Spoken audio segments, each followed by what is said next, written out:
मंगलाचरण करेंगे हम सब मिलकर के। नमः श्री वर्धमानाय निर्धूतकलिलात्मने सालोकानां त्रिलोकानां यद्विद्यादर्पणायते श्रीमत्परमगम्भीर साद्वादामोगलाञ्छनम् जीयात्रैलोक्यनाथस्य शासनं जिनशासनम्। पंच परमेष्ठी भगवान की जय। नमोकार महामंत्र की जय। वर्तमान जिन शासन नायक श्री महावीर भगवान की जय। युगादि पुरुष प्रथम तीर्थंकर श्री आदिनाथ भगवान की जय। परम पूज्य आचार्य श्री मानतुंग महामुनिराज की जय। परम पूज्य आचार्य श्री शांति सागर जी महाराज की जय। परम पूज्य आचार्य गुरुवर प्रज्ञा शमन श्री देवनंदी जी महाराज की जय। श्रीमद् जैन धर्म की जय। परम पूज्य धर्म देवाकर मुनि श्री अमोघ कीर्ति जी महाराज की जय। दो काव्य बोलेंगे हम सब। भक्तामर प्रणत मौलिमणि प्रभाणा मुद्योतकं दलित पापतमोवितानम् सम्यक् प्रणम्य जिनपादयुगं युगादा वालम्बनं भवजले पततां जनानाम् यः संस्तुतः सकलवाङ्मयतत्त्वबोधा दुद्भूतबुद्धिपटुभिः सुरलोकनाथैः स्तोत्रैर्जगत्त्रितयचित्तहरैरुदारैः स्तोष्ये किलाहमपि तं प्रथमं जिनेन्द्रम्।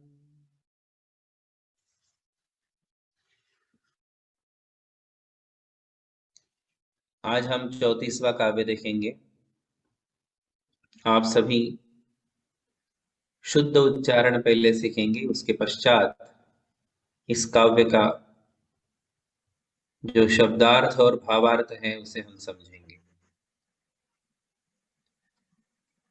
सभी बोलेंगे। शुंभत शुंभत प्रभावलय प्रभावलय भूरि विभा भूरि विभा विभोस्ते विभोस्ते लोकत्रये लोकत्रये द्युतिमतां द्युतिमतां द्युतिमाक्षिपन्ति द्युतिमाक्षिपन्ति प्रोद्यद्दिवाकर प्रोद्यद्दिवाकर निरन्तर निरन्तर भूरि संख्या भूरि संख्या दीप्त्या दीप्त्या जयत्यपि जयत्यपि निशामपि निशामपि सोम सौम्यां। सोम सौम्यां। हाँ, एक में एक मात्रा, एक में दो मात्रा है। सो सौ उच्चारण में अंतर है। सोम सौम्यां। सोम सौम्यां। और एक बार। शुंभत प्रभावलय भूरि विभा विभोस्ते लोकत्रये द्युतिमतां द्युतिमाक्षिपन्ति प्रोद्यद्दिवाकर निरन्तर भूरि संख्या दीप्त्या जयत्यपि निशामपि सोम सौम्याम्। 34वां काव्य है और भामंडल प्रातिहार्य का वर्णन है। भामंडल, इसी को प्रभामंडल भी कहते हैं। कहीं प्रभामंडल शब्द आता है तो कहीं भामंडल शब्द भी आता है। तो धर्म स्नेही बंधुओं, इसका अर्थ भी समझेंगे। शुंभत प्रभावलय भूरि विभा, तो इसके बारे में आचार्य कहते हैं कि भगवान का भामंडल कैसा है, भामंडल में विशेषता क्या है। तो उसमें भामंडल के लिए उन्होंने दो विशेषण दिए हैं। उन दो विशेषणों का पहले हम अर्थ देखेंगे। अन्वय देखिए, मैंने सेंटेंस बनाया हुआ है, लोकत्रये द्युतिमताम द्युतिम आक्षिपन्ति। कैसा है वह भामंडल?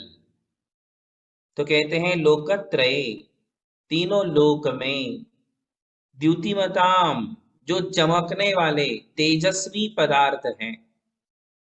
तीनों लोक में जितने भी तेजस्वी पदार्थ हैं, चमकने वाले, दमकने वाले, कांतिमान, तेजस्वी, ऐसे जितने भी, जैसे सूर्य एक हो गया, चंद्रमा एक हो गया, रत्न हो गए, है ना, रत्नों की भी प्रभा होती है, रत्नों की भी कांति होती है।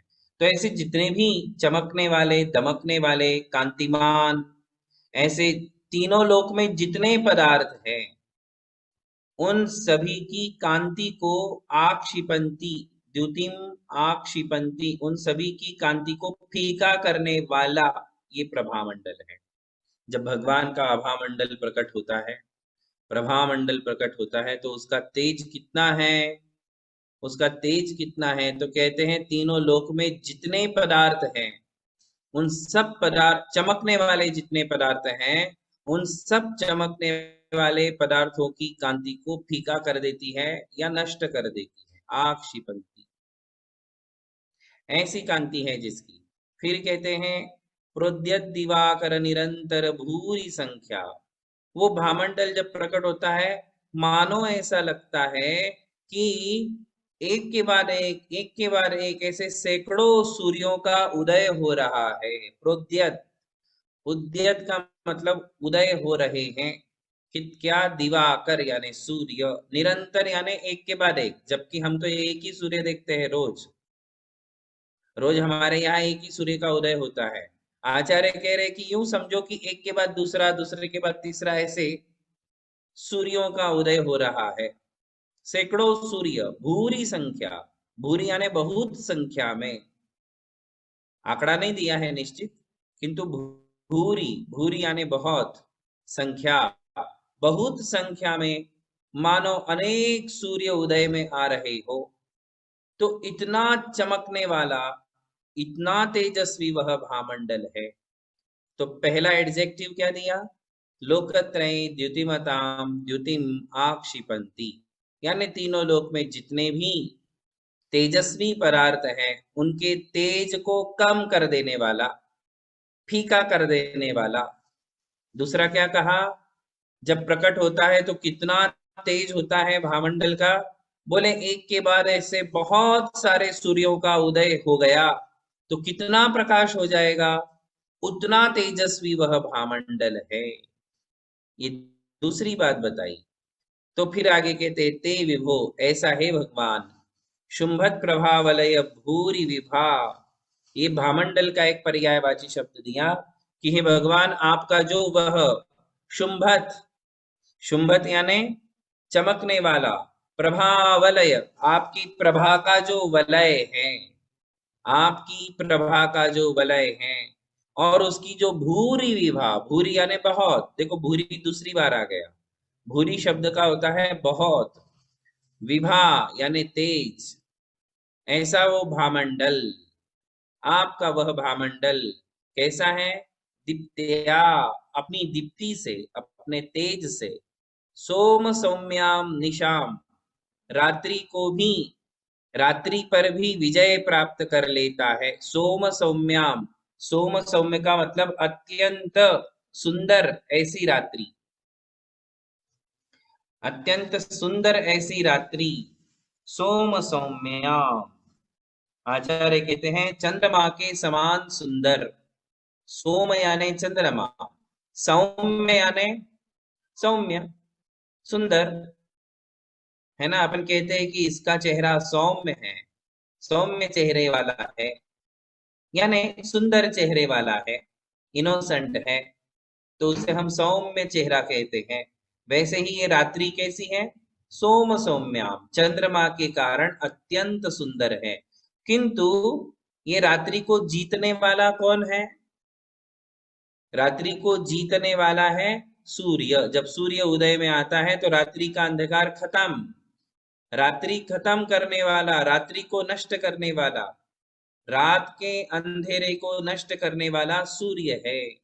बस वैसे ही ये आपका आभा मंडल है, प्रभा मंडल है, भामंडल है, जो कि अपनी कांति से, अपने तेज से, कितना तेज, सैकड़ों सूर्यों का तेज जिसमें भरा हुआ है, ऐसा वह भामंडल रात्रिम अपि जयति, रात्रि के ऊपर विजय प्राप्त कर लेता है। जहां भगवान विराजमान है वहां रात नहीं होती, पता है ना आप सबको। भगवान जहां विराजमान होते हैं वहां कभी एक क्षण के लिए भी, समौ शरण में एक क्षण के लिए भी कभी अंधेरा नहीं होता है, होता ही नहीं, वह हमेशा प्रकाश रहता है, दिन और रात का भेद मिट जाता है ना। अभी भामंडल से निकलने वाली जो आभा है वो अधिक तेजस्वी है कि भगवान के शरीर से निकलने वाली दीप्ति अधिक तेजस्वी है। तो भगवान के शरीर से तो करोड़ों सूर्यों का तेज निकलता है, सूर्य कोटि समप्रभ, बताया था ना आपको अपने भगवान के स्वरूप में कि दिवाकर सहस्र भासुरम अपि क्षणानाम प्रियम। भगवान का शरीर करोड़ों सूर्यों के समान दीप्तिमान कांतिमान होता है ना। फिर भी हम उसे देखते हैं तो हमारी आंखों को चुभता नहीं है, हम आराम से भगवान को देख सकते हैं। तो वहां जितने भी चमकदार पदार्थ हैं, आप ये ना समझे कि भामंडल, नवरत्न या कोई प्रातिहार्य की तेज के कारण वहां रात्रि और दिन का भेद खत्म हो जाता हो, नहीं। भगवान के शरीर से निकलने वाली दीप्ति तो भामंडल से भी अधिक है।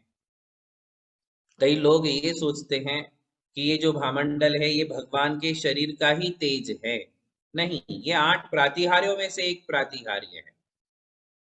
भामंडल जो है 8 प्रातिहार्यों में से एक प्रातिहार्य है। आप लोगों को पता होना चाहिए कि 5 प्रकार के शरीर होते हैं, है ना। मैं नाम बताता हूँ, औदारिक, वैक्रियिक, आहारक, तेजस और कार्मण। कार्मण, ऐसे 5 प्रकार के शरीर होते हैं। उनमें से 2 शरीर सभी संसारी जीवों के साथ है, एक तो है तेजस और दूसरा है कार्मण।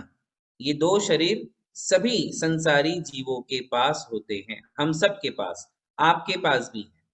कार्मण शरीर का अर्थ होता है जिसमें ज्ञानावरण आदि 8 कर्मों का समुदाय है, वो कर्मों का शरीर है, दिखता नहीं है, सूक्ष्म है। ऐसे ही एक तेजस शरीर है, ये तेजस शरीर भी सूक्ष्म है और इसका काम होता है शरीर को उचित मात्रा में तेज प्रदान करना, शरीर को उचित मात्रा में तेज प्रदान करना। जिसका जैसा तेजस शरीर है उतना तेज सभी के शरीर में होता है, उससे अधिक तेज को देने वाला आदेय नाम कर्म होता है। आदेय नाम कर्म एक कर्म है। कई लोगों का चेहरा, कई लोगों का शरीर बहुत ही तेजस्वी होता है ना। कई लोगों का शरीर बहुत ही फीका होता है, कोई तेज नहीं, निस्तेज चेहरा होता है, तेजोहीन चेहरा होता है, यह शरीर होता है। तो वो तेजस शरीर और आदेय नाम कर्म, इन दोनों की मिलावट से जितना जिसके शरीर पर तेज हो। किंतु आजकल एक और बात चल पड़ी है कि ओरा, शरीर में से ओरा बाहर निकलता है, और उस ओरे के बारे में कई लोगों का ये मानना है कि ये संसारी जीवों का तेजस शरीर है। किंतु बंधुओं, तेजस शरीर के विषय में ऐसा सिद्धांत है कि वो अपने शरीर प्रमाण ही होता है। ऐसा तत्वार्थ सूत्र जी की टीका में राजवार्तिक जी में लिखा है कि तेजस शरीर कैसा कितना होता है, उसकी अवगाहना कितनी है। तो उसमें कहा है कि उसकी अवगाहना जो है वो अपने शरीर प्रमाण है, यानी शरीर से बाहर नहीं निकलता। आपको मैं कुल से बाहर नहीं निकलता है, बात समझ में आई। दिखता है तो वो ओरा कैसे हो जाएगा, ओरा कैसे बन जाएगा। तो इस ओरे के मामले में बहुत लोग पूछते हैं कि महाराज श्री आपका क्या कहना है, अपने आपके जैनिज्म में क्या है। तो मैं हमेशा कहता हूँ कि भाई देखो, हमारे शास्त्रों में ऐसा कोई उल्लेख आज तक पढ़ने को नहीं मिला। भगवान का आभा मंडल जरूर होता है, भगवान का प्रभा मंडल जरूर होता है, किंतु वर्तमान में किसी के शरीर से ऐसा आभा मंडल निकलता हो, ये हमें अभी तक बात जचती नहीं है, क्योंकि सिद्धांत से वो प्रामाणिक नहीं बैठती है। हमारे जिन जैन सिद्धांत में वो चीज अभी तक तो कहीं भी पढ़ने को नहीं मिली, ना बैठती है। पहले मुझे भी लगता था कि शायद ये तेजस शरीर होगा, और जिनको दिखता है, मुझे तो आज तक नहीं दिखा, किंतु जिनको दिखता है कि भाई मैं तुम्हें देख रहा हूँ और तुम्हारे तो जो है ब्लैक हो रहा है, तुम्हारा येलो हो रहा है, तुम्हारा व्हाइट हो रहा है, क्या दिख जाता है भगवान जाने, कौन सी आंखें लेकर के आए, या फिर गुमराह कर रहे हैं। ऐसे लगता है ना कि भाई इसको दिख रहा है, बाकियों को क्यों नहीं दिख रहा है, ये कौन सा विशेष व्यक्ति है जो इसको ओरा दिख रहा है ना। वर्तमान में विशेष लोग तो होते ही नहीं है, आपको पता है ना ये बात। वर्तमान में पंचम काल में, ये पंचम काल जो है निरस काल है, इस काल में विशेषताएं नहीं होती हैं, रिद्धियां नहीं होती हैं, विशेष अवधि ज्ञान आदि प्रत्यक्ष ज्ञान नहीं होते हैं, तो ना वैसा विशेष दर्शन है, ना विशेष ज्ञान है, तो फिर ये ओरा कैसे दिख जाता है, ये मुझे अभी तक बात समझ में नहीं आई है। हो सकता है कि मुझे और समझना पड़ेगा, है ना। किंतु ये निश्चित 5 शरीरों में से कोई भी शरीर नहीं है। हमारे यहाँ 2 ही नाम आते हैं, 5 शरीरों में एक तेजस शरीर है, और 8 कर्मों में से नाम कर्म में एक भेद है, आदेय नाम कर्म, जो शरीर को तेज देता है, और वो तेज दिखता है, चेहरे पे दिखता है कि इसका शरीर हमेशा तेजस्वी है। खास करके मुनियों के चेहरे पर आपको विशेष तेज नजर आता है, जबकि कोई बहुत ज्यादा ऑयलिंग वगैरह नहीं होती है, ना कोई कॉस्मेटिक्स यूज करते हैं, कुछ भी नहीं करते हैं, किंतु फिर भी उनके शरीर पर, उनके चेहरे पर हमें एक तेज दिखाई पड़ता है। ऐसे कई श्रावक भी होते हैं, तो और किसी में कम किसी में ज्यादा, ये तो हम देखते ही हैं। तो वो आदेय और अनादेय नाम कर्म के कारण भी वह उस प्रकार का शरीर हमें देखने को मिलता है। तो ये एक बात मैंने कही जो मेरे मन में थी कि भामंडल प्रातिहार्य में ये बात मैं आप तक जरूर पहुंचाऊंगा कि ओरे के मामले में ओरा, ओरा इस जो भी एक नया कॉन्सेप्ट है, ये कॉन्सेप्ट के बारे में जैनिज्म में अभी किसी प्रकार के कोई शास्त्रों में उल्लेख अभी तक तो नहीं है, या फिर हो सकता है मेरे पढ़ने में नहीं है, और अन्यों के होगा तो उसे हम आगे जरूर और पड़ताल करेंगे। दूसरी बात यह है कि भामंडल प्रातिहार्य जो होता है, ये समो शरण में भगवान के पार्श्व भाग में होता है, पार्श्व यानी पीछे वाले भाग में। जैसे हर प्रातिहार्य का स्थान आपके लिए बताया था कि कौन सा प्रातिहार्य कहाँ होता है। जैसे अशोक वृक्ष ऊपर ही होता है, तीनों छत्र भगवान के ऊपर ही होते हैं। इसी प्रकार सिंहासन नीचे होता है, चवर आजू बाजू में होते हैं, है ना। तो ये भामंडल कहाँ होता है, तो ये भामंडल पूरे शरीर के चारों तरफ, है ना, ऐसे गोलाकार होता है। और यूं समझिए कि यहाँ ऐसे हम मस्तक का मध्य भाग ले तो उसको कवर करके, उसको सेंटर करके, ऐसे नीचे भी होगा, ऊपर भी होगा, चारों चारों बाजुओं में होगा। ये भगवान का जो भामंडल है, मतलब पूरा शरीर एक भामंडल से हमारे लिए दीप्तिमान दिखता है। अब इसकी विशेषता क्या है, इस भामंडल की एक और विशेषता है जिसका तिलोय पण्णत्ति ग्रंथ में जिक्र किया गया है। ये बहुत प्राचीन शास्त्र है, 2000 वर्ष पुराना, तिलोय पण्णत्ति। इसके लेखक हैं यति वृषभ आचार्य। उन्होंने 926 नंबर की गाथा में भामंडल प्रातिहार्य का वर्णन किया है, वो मैं आपके सामने पढ़ता हूँ। आचार्य कहते हैं, भवसय दंसण हेतुम दरिसण मेत्तेन सयललोयस्य भामंडलम जीर्णाणम रविकोटि समुज्जलम जयई। वो कहते हैं कि जो दर्शन मात्र से ही संपूर्ण लोगों को 7 भवों के, हालांकि गाथा में सय आया है, सय शब्द का अर्थ 100 होता है और कई विद्वान उसका अर्थ 7 करते हैं। तो हम 7 भवों के देखने में निमित्त हैं और करोड़ों सूर्यों के समान उज्जवल है, ऐसा वह तीर्थंकरों का प्रभा मंडल जयवंत होता है। कहने का तात्पर्य है कि जब भगवान की परिक्रमा लगाने के लिए कटनी के ऊपर चढ़ते हैं तो भगवान का जो भामंडल होता है उसमें हमें अपने 7 भव दिखते हैं, पिछले 3 अगले 3, पिछले 3 और अगले 3, कि मैं पिछले जन्म में कहाँ था, उसके भी पिछले जन्म में मैं कहाँ था, और उसके भी पिछले जन्म में मैं कौन सी पर्याय में था, ये भगवान के भामंडल में स्पष्ट दिखाई देता है। बात समझ में आ रही है? 7 भव, वर्तमान का एक भव ले लो और आगे के 3 भव भी वहां दिख जाते हैं, ऐसा विद्वानों ने अर्थ किया है। किंतु आचार्यों ने वर्तमान के 3, भविष्य के 3, ऐसा कोई वर्णन तिलोय पन्नति में नहीं है। उन्होंने 7 भव बताए हैं। हो सकता है कि अपने अतीत के 7 भव उसमें दिखते हो, कि पिछले 7 जन्मों में मैं कहाँ था। ये विशेषता उस भामंडल की है। समव शरण में 2-3 जगह ऐसी है जहां लोगों को अपने पिछले भव दिखाई देते हैं। जैसे मानस स्तंभ की चारों ओर जो बावड़ियां होती हैं, उन बावड़ियों में भी लोग देखते हैं तो उनको अपने पिछले जन्म दिखाई देते हैं।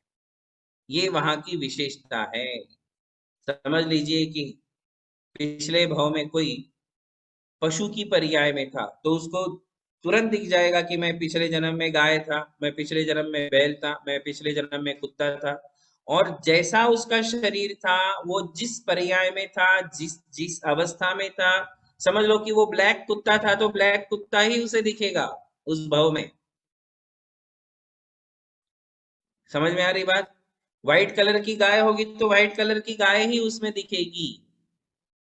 तो ये उसे पता चल जाता है समो शरण में जाने से, और वहां के अतिशय से लोगों को अपने पिछले भव दिखाई देते हैं। उससे क्या होगा?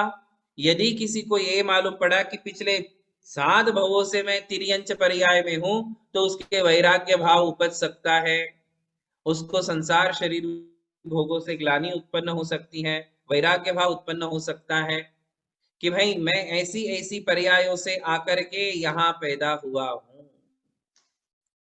धर्म स्नेही बंधुओं, पिछली पर्यायों का ज्ञान वर्तमान में नहीं होता है, किंतु ये तो निश्चित है कि हमारे पिछले भव हैं।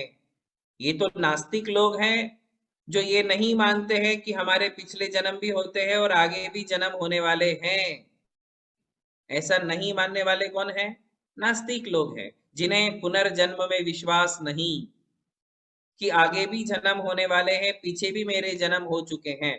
किंतु जैन फिलॉसफी को यदि अच्छे से कोई पढ़ता है तो उसे ये मालूम पड़ जाता है कि आत्मा नित्य है, शरीर अनित्य है।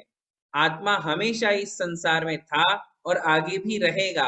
आत्मा कभी मरता नहीं है, आत्मा कभी नष्ट नहीं होता है। तो फिर वो पर्यायों में बदलता रहता है, कभी कोई पर्याय में, कभी कोई पर्याय में, और इसी से जन्म मरण की सिद्धि हो जाती है कि हम कहीं ना कहीं किसी न किसी पर्याय में जन्म मरण करते ही रहेंगे। और यदि हमने अच्छा खासा पुरुषार्थ किया तो हम जन्म मरण की बेड़ी को तोड़ करके अरिहंत और सिद्ध भी बन सकते हैं। फिर हमारा बार बार जन्म मरण नहीं होगा। किंतु जब तक कोई आत्मा अरिहंत सिद्ध नहीं बनती है, तब तक इस संसार में उसके जन्म मरण होते रहते हैं। इसे आप अच्छे से नोट कर लीजिए। जब तक कोई आत्मा अरिहंत सिद्ध नहीं बनती है, तब तक उसके इस संसार में जन्म मरण होते ही रहेंगे। वो शरीर को बदलता ही रहेगा।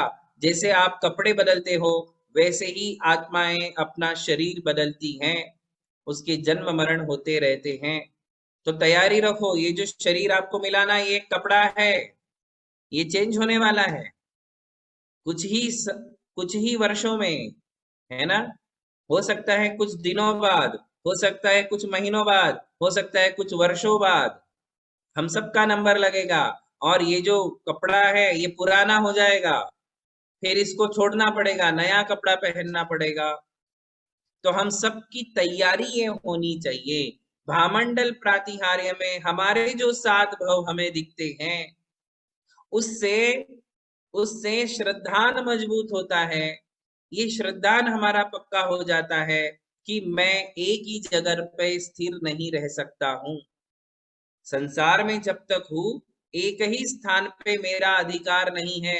आप सब कुंडली मारकर बैठे हो अपने घर में, तो अधिकार की भावना को ढीला कर दो। क्या कर दो?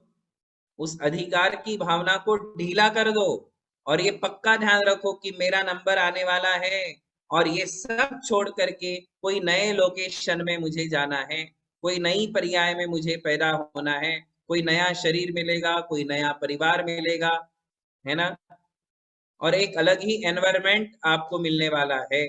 तो वो सब हमारे कर्मों के ऊपर निर्भर करता है कि जीवन भर हम जो कर्म करते हैं, पुरुषार्थ करते हैं, जो हमने किया है, उसी के अनुसार आपकी अगली पर्याय वो है एक परिणाम, वो है एक रिजल्ट, वो है एक नतीजा, जो अपने कर्मों का नतीजा कुछ वर्षों बाद हमें मिलने वाला है, कुछ समय बाद हमारे लिए मिलने वाला है। इसलिए हम सबको इस बात के लिए रेडी रहना। ये बड़ा सुंदर वर्णन किया है भामंडल का, कि उसमें भव दिखते हैं। तो ये सारे भवों को देखने से क्या हमारे लिए फीलिंग होनी चाहिए? हमारी फीलिंग्स क्या बननी चाहिए?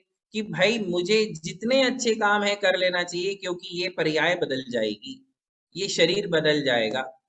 आज दिखते नहीं है, इसलिए हमारे लिए जो है वो फीलिंग्स नहीं आ रही। जिन लोगों को समव शरण के दर्शन होते हैं और वहां अपने ऐसे भव दिखाई देते हैं, वो लोग डर जाते हैं संसार से। अरे बाप रे, 7 जन्म तो कम से कम दिख ही रहे हैं, और ऐसे अनंत जन्म मरण हमारी आत्मा कर चुकी है। इसलिए बंधुओं, ऐसे वर्णनों को पढ़ करके, इस प्रकार के वर्णन पढ़ करके हमारे लिए आज भले ही 7 भव ना दिखाई दे, किंतु जिनवाणी के ऊपर यदि हमारी श्रद्धा है, तो इस बात को स्वीकार करके हम अपनी अगली पर्याय के लिए तैयारियां करें, है ना। जैसे आप यहाँ से इंडिया से विदेश गए थे तो तैयारी करके गए थे ना, अच्छी डिग्री ले ली कि भाई पहले अच्छी डिग्री लूंगा तो मुझे वहां बाहर कुछ मिलेगा, अच्छी नौकरी मिलेगी, है ना। तो ये आपकी तैयारी थी, आपने खूब मेहनत की, खूब मेहनत करके पढ़ाई की, अच्छी डिग्री होल्डर बन गए, और उस डिग्री के दम पर आप बाहर पहुंचे, है ना। या फिर कोई कैपिटल के दम पे पहुंचा, कोई डिग्री के दम पे पहुंचा, कोई अपनी कैपिटल लेकर के गया, तो बाहर जाने की आपने तैयारियां की, और तैयारियां करके बाहर गए, वहां पांव जमाए और वहां सेटल हो गए। तो जैसे आप ऐसी तैयारियां करते हो, ऐसे ही अगले जन्म के लिए भी अच्छी तैयारियां करो, अच्छे डिग्री होल्डर बनो, अच्छा कैपिटल जमा करो, कि जिससे अगला लोकेशन, अगली पर्याय भी हमारी बेहतरीन होनी चाहिए। कैसी? बेहतरीन पर्याय हमारी आगे भी हमारे लिए मिलनी चाहिए। तो ये एक मैसेज भामंडल प्रातिहार्य के 7 भवों से हमारे लिए मिलता है। हम सब इस प्रकार की तैयारियों में जीवन भर जुटे रहें। तो ये एक प्रातिहार्य का वर्णन यहाँ समाप्त हुआ। शुंभत प्रभावलय भूरि विभाविभोस्ते लोकत्रये द्युतिमतां द्युतिमाक्षिपन्ति प्रोद्यद्दिवाकर निरन्तर भूरि संख्या दीप्त्या जयत्यपि निशामपि सोम सौम्याम्। बोलिए आदिनाथ भगवान की। परम पूज्य धर्म दिवाकर आश्मार्ग प्रभावक मुनि श्री अमोघ कीर्ति जी एवं मुनि श्री अमर कीर्ति जी महाराज की जय। नमोस्तु महाराज जी, नमोस्तु महाराज जी। नमोस्तु महाराज जी, नमोस्तु। सभी को आशीर्वाद।